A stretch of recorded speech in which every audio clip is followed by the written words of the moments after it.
it's really easy to try to cram scripture into what you want it to mean. Okay. Yeah. And in terms of God's fulfillment for his people, when you come with an already preconceived notion that there are two people of God and not one, then you have to answer, well, then what's God's promise to the second people of God?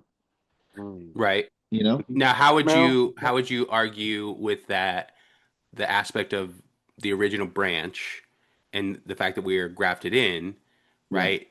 That's kind of signifying that there are two separate groups. Yes, they were cut off and they can Mhm. get grafted back in their acceptance of Christ.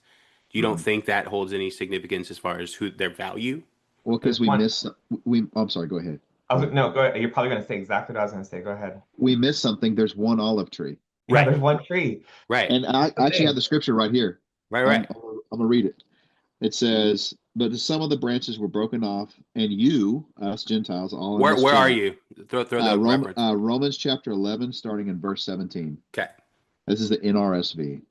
Um, but if some of the branches were broken off, and you, a wild olive shoot, were grafted in their place to share the rich root of the Mm-hmm. olive tree, so the Mm-hmm. same tree, same root, do not vaunt yourselves over the branches. If you do not vaunt yourselves, like bragging over them, right? Vaunt yourselves. Remember that it is not you that support the root, but the root supports you. And he Right. says, you mm, will say, the branches were broken off so that might be grafted in. And Paul says, that is true. They were broken off because of their unbelief, but you stand only through faith. So do not become proud, but stand in awe. For if God did not spare some of the natural branches, perhaps he will not spare you. But then he continues, and he says, note then the kindness and the severity of God, severity towards those who have fallen, but God's kindness towards you, provided you continue in this kindness. Otherwise, you will also be cut off.